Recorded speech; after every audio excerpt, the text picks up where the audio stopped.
मृत्युंजय. लेखक शिवाजी सावंत. भाग 29. तो वासंतिक पौर्णिमेचा दिवस उजाडला आणि मावळलाही होता. हस्तिनापुरातल्या सर्वश्रेष्ठ वीराची निवड झाली होती. पांडवांची माता म्हणून मी आखाड्यात राजस्त्रियांच्या डेऱ्यात सर्व स्त्रियांच्या मध्ये बसले होते. पण त्या एकाच दिवसानं मला पूर्णपणे कळलं की मी कोण आहे. जगातल्या कुठल्याच मातेची काळानं एवढी घोर परीक्षा घेतली नसेल, तिची एवढी धिंड काढली नसेल.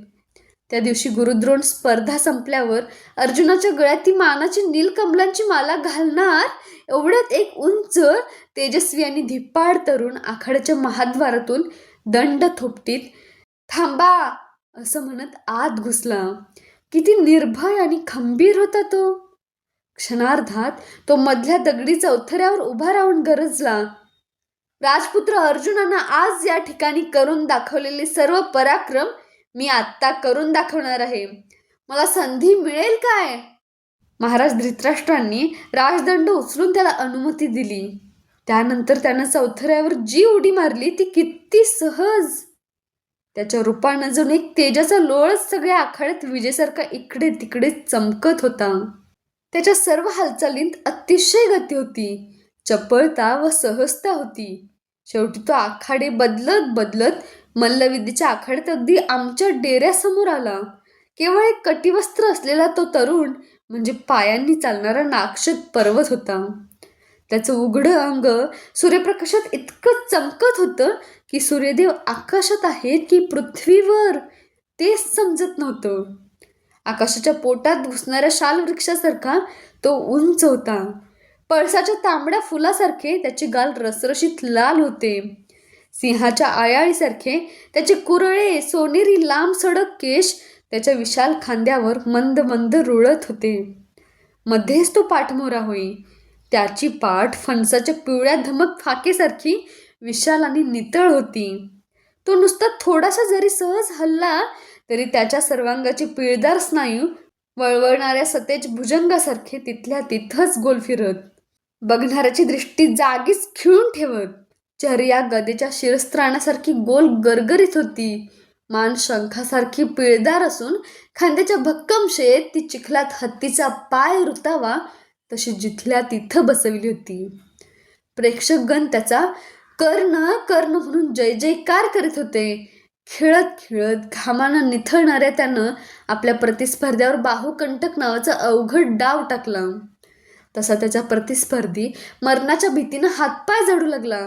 त्या वीरानं आमच्या डेऱ्याकडे बघितलं. माझ्या डोक्यावर विजेचा लोळ पडल्यासारखं झालं. त्याच्या लाल गोल मुखावर लालसर निळा प्रकाश फेकीत दोन माणसं सोनेरी कुंडलं त्याच्या कानात डौलानं डुलत होती. तो दुसरा तिसरा कोणीही नव्हता. मी अश्वनदीला जन्मतः अर्पण केलेला तो साक्षात सूर्यपुत्र होता. जणू आपल्या पित्याचं रूप घेऊनच तो सर्वांना जाळायला आज तिथं आला होता. किती ऐटदार दिसत होता तो. अरण्यातल्या घोड्यासारखी त्याची चाल ऐटदार होती. माझ्या इतर 5ही पुत्रांपेक्षा तो सर्वात अधिक देखणा होता. कितीही झालं तरी तो सूर्यपुत्र होता, ज्येष्ठ होता. त्याचं सर्वांग तेजाचे कण बाहेर फेकीत होतं. कर्ण, त्या 2 अक्षरी नावात काय काय रहस्य लपलं होतं ते धात्री आणि मी याशिवाय त्या भव्य आखाड्यात कोणालाच माहीत नव्हतं, प्रत्यक्ष कर्णाला सुद्धा. पौरजन त्याचा वीर म्हणून जय जयकार करीत होते, पण तो साधा वीर नव्हता, वीरांचाही वीर असं त्याचं खरं स्वरूप होतं. माझा तो सर्वात पहिला पुत्र होता, पहिला आणि ज्येष्ठ पांडव.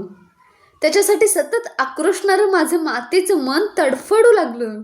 तिथले सगळे लोक पृथ्वीच्या पोटात अदृश्य झाले असते तरी मला त्याचं काहीच वाटलं नसतं. मला त्याला एकदा कडकडून मिठी मारायची होती. त्याच्या कानातल्या कुंडलांची दीर्घकाळ साठलेली मुके घ्यायचे होते. ते गंगा, यमुना, चर्मणवती आणि अश्व या नद्यांच्या पाण्यावर वाढलेलं माझं सतेज टवटवीत सोनेरी कमळ मला माझ्या दोन्ही हातांनी मनसोक्त कुरवळायचं होतं. कित्येक वर्ष माझ्या मनाचा एक कप्पा त्याच्यासाठी अश्रू ढाळत आला होता. त्याला धड एक वेळ सुद्धा पाजणं मला जमलं नव्हतं. माझ्यातील मातेचं मन मला मुळी स्वस्थ बसू देईना. हृदयात कधीही न अनुभवलेली विरही खळबळ माजली.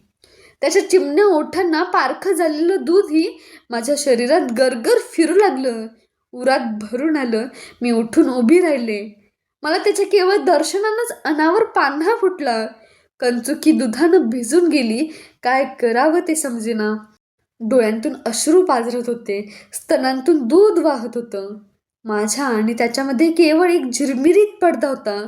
तसा अतिशय तलम पण ओलांडायला अतिशय अवघड वाटणारा एक पडदा होता तो. एका मातेला तिच्या पुत्रापासून दूर ठेवणारा पडदा. समाजाचा पडदा, राजकुलाचा पडदा, प्रतिष्ठेचा पडदा, सामाजिक संकेतांचा पडदा. हा पडदा फाडून मी आवेगानं पुढं झाले असते तर काय काय झालं असतं. कर्ण मला बिलगलं असतं काय? त्याच्या डोळ्यात मातेच्या प्रेमाचे अश्रू उभे राहिले असते काय? मी तुझी माता आहे म्हणून मी त्याला त्याचे भरगच्च खांदे गदगदा हलवून सांगितलं असतं तरी त्याला ते पटलं असतं काय? पतिनिधन आणि वनवास यांमुळे राजमाता कुंतीला वेड लागला आहे असं कुठल्याही जरी एखाद्या वेडानं त्या आखाड्यात म्हटलं असतं तरी सगळ्यांनी त्याला शहाणा म्हटलं नसतं काय? त्यावेळी मी कोण होते? राजमाता? 6 वीर पुत्रांची आई? क्रूर काळाच्या आजवर हव्या तशा थपडा खाल्लेली दुःखी कुंती? छे! त्यावेळी एका पुत्राला आपल्या मिठीत घेण्यासाठी आसुसलेली मी एक चिरविरहिणी माता होते. पण असाही होते. पाण्याबाहेर काढलेल्या मासोळीसारखी मी तडफडत होते. त्याच्या दर्शनानं शरीराची बांध फोडून आलेला पान्हा आवरत नव्हता. जगाच्या दृष्टीला कर्ण मोठा वीर वाटत असेल पण मला मात्र तो नुकताच जन्माला आल्यासारखं वाटत होता. माझं मन पिंजऱ्यात कोंडलेल्या मैनेसारखं आतल्या आत तडफडू लागलं. असहाय्यपणे मी हाताने छाती दाबून घेतली तरीही दूध आवरत नव्हतं. दीर्घकाळ जीवाच्या निर्धारानं दाबलेला तो पान्हा होता. आता तो आवरणार नव्हता. माझी कंचुकी चिंब भिजली. मी परत मटकन खाली बसले. धात्री मला सावरू लागली. तिला दूरचं काही दिसत नव्हतं. त्यामुळे आखाड्यात कोण होतं ते तिला कळलं नाही. त्या आखाड्यात मी एकटीच अशी स्त्री होते की तिला कर्णाचा जीवन वृत्तांत माहीत होता. माझ्यामुळेच तो तसा घडला होता. माझ्या एकाच शब्दानं आखाड्याचं स्वरूप बदलणं मला शक्य होतं पण एकही शब्द मला बोलता येत नव्हता. प्रयत्न करूनही मुखातून एकही शब्द फुटत नव्हता. कर्ण धनुर्धराच्या चौथऱ्यावर निघून गेला. सर्वांना दिपवून टाकणारा लक्षभेद त्यानं केला. तोच खरा त्या दिवशीचा सर्वश्रेष्ठ वीर ठरला. पण माळ मात्र अर्जुनाच्या गळ्यात पडली तसं वातावरण तापलं. कर्णानं चौथऱ्यावर उभं राहून दंड थोपटून अर्जुनाला द्वंद्व युद्धाचं आव्हान दिलं. कर्णाला कृपाचार्यांनी कुल विचारलं. दुर्योधनानं पुढं होऊन चौथऱ्यावरच कर्णाला राज्याभिषेक केला. घटनाचक्र वेगानं फिरलं. एक सारथी म्हणून वाढलेला सूर्यपुत्र क्षणात राजा झाला. माझ्या मनाचा एक कोपरा त्यामुळे क्षणभर सुखावला. कसाही का होईना पण तो राजा झाला होता. सारथ्यापेक्षा राजा केव्हाही श्रेष्ठच. पण त्यानं अर्जुनाला द्वंद्वाचं आव्हान दिलं होतं. द्वंद्व म्हणजे विजय किंवा मरण. सख्खे भाऊ अज्ञानामुळे एकमेकांविरुद्ध एकमेकांचा जीव घेण्यासाठी उभे राहिले होते आणि तेही आपल्या मातेला समोर साक्षी ठेवून. दैव बलवत्तर म्हणून ऐनवेळी कर्णाचं पालन केलेला पिता अधिरथ चौथऱ्यावर आला. नाहीतर छे, कल्पनाही करवत नाही काल काय घडलं असतं त्याची. दोघांपैकी एकाचा अंत झाला असता. तोही त्यांच्या मातीच्या पुढ्यात. आणि तो प्रेक्षकगणांनी टाळ्या वाजवीत आणि आरोळ्या मारीत पाहिला असता. पण कर्ण हा सारथ्याचा मुलगा आहे हे कळताच त्याला सर्वांनी टोचून घेतलं. सर्वजण सारथ्याचा मुलगा, सारथ्याचा मुलगा म्हणून त्याला हिणवू लागले. साक्षात सूर्यपुत्रावर क्षुद्र किडे थुंकू लागले आणि तेही त्याच्या मातेसमोर. सारथ्याचा मुलगा, सारथ्याचा मुलगा, त्या लोकांच्या आरोळ्या माझ्या कानात भाल्याच्या टोकासारखे घुसत होत्या. कुणाला ते सारथी म्हणत होते? या हस्तिनापुरातल्या एका तरी क्षुद्र किड्यात त्याला ओळखाची पात्रता होती काय? माझ्या मस्तकात त्यांच्या आरोळ्यांचे घणाघात बसू लागले. समोरचा आखाडा अस्पष्ट आणि धुसर होऊन तो माझ्या भोवती गोल गरगर फिरू लागला. सहनशक्तीलाही काही सीमा असतात. माझ्या भोवती चाललं होतं ते काय होतं? वेड्या लोकांचा तो आचरट तमाशा नव्हता काय? मला तो थांबवता येणं शक्य नव्हतं. माझ्या शरीरावरचा तोल हळूहळू नष्ट होऊ लागला. मी माझे कान दोन्ही हातांनी गच्च झाकून घेतले. वादळी वाऱ्यात असहाय्य केळ उन्मळून खाली पडते तशी मी धाडकन खाली कोसळले. काही काही ऐकू येईना, काही दिसेना. मी मूर्छित झाले. माझ्या पुत्रा कर्णा, आज तुझी काय अवस्था आहे? छे, तिचं वर्णन सुद्धा करवत नाही. तुला माहीत नाही की तू कोण आहेस? चोहोबाजूने आज जग तुला हीन हीन म्हणून भुजंगाला साळुंक्याने टोचून खावं तसं टोचून खात आहे. नीच कुलातला म्हणून आज तुला क्षणाक्षणाला सर्व जगात जीवघेणा अधिक्षेप होतो आहे. आजचं तुझं जीवन म्हणजे मरणाहुनी महाभयानक अपमान, खाली मान घालायला लावणारी हृदयविदारक घृणा, वज्राघातापेक्षाही कठोर वंचना, वीर असून शूर असून बलाढ्य असूनही आज तुला हे सगळं मेल्या मनानं सहन करावं लागत आहे. कारण तुला माहीत नाही की तू कोण आहेस. सगळं जग तुझ्या अंगावर चोहोबाजूंनी धावून येतास तू गोंधळलास, भांबावलास. कारण आज तुला माहीत नाही की तू कोण आहेस. तुला चारी बाजूच्या लोकांनी काय म्हणायचं बाकी ठेवलं? दुसऱ्या कोणीतरी ते सहन केलं असतं काय? कर्णा, अरे ही तुझी सहनशक्ती आहे, अज्ञान आहे की असमर्थता आहे? मला माहीत आहे की ही तुझी सहनशक्ती नाही. तुला असमर्थ म्हणण्याचं धाडस कोणीही करणार नाही. तू आज अज्ञानात आहेस, मनाच्या परस्पर विरोधी महाभयानक गोंधळात आहेस. कारण तुला माहीत नाही की तू खऱ्या अर्थानं कोण आहेस. तुला माहीत आहे की गवत रसरशीत तप्त अंगाराला कधीच नष्ट करू शकत नाही. पण त्या अंगारावर आज मनाच्या संभ्रमाच्या राखीचं पूट चढलं आहे. सगळ्यांनी चोहोबाजूंनी आघात करतास तू बावरलास. आपले कान हातांनी झाकून घेऊन तू डोळे गच्च मिटलेस. कारण तू ज्या तेजाची खाण आहेस त्या तेजाचं नावही तुला आज माहीत नाही. गेल्या कित्येक वर्षांत तुला ते कुणीही सांगितलं नाही. अरे, माळावर घायपात वाढतं तसं तू गेली अनेक वर्ष नुसता वाढलास. सगळ्या जगाचं काळीज छिन्न विच्छिन्न करणारे वाग्बाण तुला सहन करावे लागत आहेत. जग हे वेडं आहे असा उदार विचार करून का तू गप्प आहेस? अरे, हे आहे तरी काय? कुठल्या निसरड्या भूमीवर तू उभा आहेस याची कर्णा, माझ्या पुत्रा, आज तुला जाणीव नाही रे. आणि असलीस तर ती चुकीची आहे. तू असाच त्या अपसमजुतीत राहिलास तर सारं जग तुला सारथ्याचा मुलगा असंच म्हणत राहील आणि तुझं खरं कुलशील गडप होईल. कारण ज्यांना आत्मज्ञान आणि दूरदृष्टी नसते ते नष्ट होतात. त्यांचं नावही जगावर शिल्लक राहत नाही. तुला हे सगळं आज कोण समजावून सांगणार? मला माहीत आहे तुझं मन अगतिकतेनं आणि संभ्रमानं आपण कोण आहोत, काय करायला पाहिजे याचा शोध घेत नेहमी शरीराच्या भित्तीवर थडाथड आपटत आहे. आज तुझा अंतरात्मा काळजीनं आणि चिंतेनं काळवंडून गेला आहे. तुला वाटतं आहे की आपल्या पायांखालची वाळू तर सरकते आहे. कारण अजूनही तुला माहीत नाही की खऱ्या अर्थानं तू कोण आहेस ते. तुला गेल्या अनेक वर्षांत एवढंच शिकवलं आहे की तू सारथ्याचा पुत्र आहेस, तू सुतपुत्र आहेस. पण खरोखरच का तू सारथ्याचा पुत्र आहेस? नाहीस. कर्णा, तू सारथी नाहीस.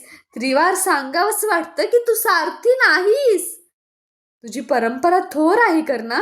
तुला आजचं हे रूप आणि आकार देण्यासाठी कोणी काय काय अमर्याद कष्ट घेतले आहेत, पुण्य खर्ची टाकलं आहे याची तुला जाणीव नाही. तू साक्षात सूर्याचा पुत्र आहेस. जगातला भयान अंधार उजळण्यासाठीच रे तुझा जन्म आहे. पण आज मात्र तू स्वतःच दिवा भीतासारखा ओंजळीत तोंड लपवितो आहेस. अरे, तुझं तोंड लपविण्यासाठी नाही, जगाला उजळण्यासाठी आहे. कारण तुझी परंपरा थोर आहे. त्या परंपरेकडे पहा, त्या तेजाच्या धगधगत्या स्फुलिंगाकडे पहा. तुलाच कळून येईल की तू खरा कोण आहेस. सर्वांनी तुला नीच म्हणतास बावरून तू हस्तिनापुराकडे पाहिलंस. सगळं हस्तिनापूर आज अगदी गप्प आहे, लाचार आहे ते आज. हे भीष्म, हे धृतराष्ट्र, विदूर सगळे विद्वान आहेत, त्यागी आहेत. पण आज तुला तुझं खरं स्वरूप सांगायला असमर्थ आहेत. कारण त्यांना तरी तू कोण आहेस हे कुठं नीटपणे माहीत आहे. त्यांना तरी तुला सांगावं असा योग्य मार्ग कुठे सापडला आहे. ते गप्प बसलेत कारण ते स्वतः अज्ञानात आहेत. जगातून मदत मिळेल या अपेक्षेनं तू चारीकडे बघितलंस, पण तुला कोण मदत करणार? उद्या एखादा महान प्रसंग तुझ्यावर आलास तर तुला कोण सावरणार? वेड्या, जगाच्या मदतीवर आजपर्यंत कोणी जगलं आहे काय? ज्याला त्याला आपण कोण आहोत हे कळावं लागतं. ज्याला त्याला आपल्या महान कुलाचं नाव माहीत असावं लागतं. तुझी आज दुर्दशा आहे ती त्यामुळेच. अरे, कुठून निघून तू कुठं गेला आहेस हे तुला ठाऊक नाही. प्रत्यक्ष सूर्यपुत्र असून सुद्धा तुझ्यावर हे काजवे थुंकत आहेत. तू मात्र आपल्या अंतर्गत गोंधळात गडबडून गेला आहेस. कधी सावरणार तू? जर तू असाच राहिलास तर काय होईल? खरोखरच तू सारथी होशील, नीच होशील. आपला आसूडच आपणाला बरा असा एक विचित्र न्यूनगंडाचा भाव तुझ्या कणाकणांत भिनून जाईल. केवळ कुणाच्या तरी रथाचं सारथ्य करणं एवढंच तुझ्या हाती राहील. तू म्हणजे कुणाच्या तरी हातचं केवळ एक खेळणं होशील. तुझं स्वावलंबन आणि तुझी स्वतंत्रता शिल्लकही राहणार नाही. मग सावध झालास तरी त्यावेळी मात्र वेळ निघून गेलेली असेल. त्यावेळी तुला सावरणं मलाच काय, पण प्रत्यक्ष ब्रह्मदेवालाही शक्य होणार नाही. रथाच्या चाकावरून उडणारी धूळ आणि परतंत्र सारथी दोघेही सारखेच. कर्णा, तू असली धूळ होशील, केवळ धूळ. या आणि असल्या भयानक विचारांनी मी उदास आहे, कारण मी कर्णाची माता आहे. माझा कण अन कण त्याच्याशी निगडीत आहे. माझ्या तेजस्वी पुत्राला सर्वांनी सारथ्याचा पुत्र म्हणून टोचून घेतलं. कोणत्या मातेला आपल्या मुलाचा हा अपमान साहवेल? म्हणूनच मी आज उदास आहे. ही धात्री मात्र वेड्यासारखी विचारते आहे, महाराणी तुम्ही उदास का? कोणत्या शब्दात तिला सांगू की मी उदास का ते? किती झंझावाती वळणं घेत आलं होतं माझं आयुष्य. काय हेतू आहे या वर्णनाचा? काहीच कळत नाही. ह्या 4 तपांत 3 वेगवेगळ्या कुंतींचं जीवन मी जगले नाही काय? बालपणातील पृथा, किशोरावस्थेतील आणि तारुण्यातील कुंती, आणि आता राजमाता असलेली विधवा कुंती, पुत्रासाठी तळमळणारी कुंती. माझी ही तिन्ही जीवनं कुणाच्या ना कुणाच्या तरी हातात होती. बालपणी मी बाबांच्या वचनासाठी मथुरा सोडली. तरुणपणी महाराजांच्या शापासाठी हस्तिनापूर सोडलं. आणि आता भावाविरुद्ध भाऊ दंड थोपटून उभा राहिलेला पाहून मी माझं जीवन काळाच्या हाती सोडलं आहे. कारण काल अर्जुन अज्ञानानं आपल्या भावाविरुद्ध उठला. भीमानंही अज्ञानानं आपल्या ज्येष्ठ भावाला हातात कुलाला शोभणारा आसूड घे असा विषारी वाघबाण मारला. पण या सर्वांपेक्षा माझ्या काळजात भीतीचा गोळा उठला आहे तो दुर्योधनाचा. त्यानं आपल्या गहाऱ्या डोळ्यांचं जाळं पद्धतशीर कुटीलपणानं कर्णावर बरोबर टाकलं आहे. किती कौशल्यानं त्यानं कर्णाला आज आपल्या अधीन करून घेतलं आहे. या दुर्योधनाच्या हातात कर्णाचं आता होणार तरी काय आहे? मी उदास आहे ती याच करिता. या वेड्या धात्रीला हे सगळं सांगू कसं? ती विचारते आहे, महाराणी तुम्ही उदास का? कोणत्या शब्दात तिला सांगू की मी उदास का ते? राजमाता असूनही मी माझ्या वंचित पुत्रासाठी काय करू शकते? काही नाही.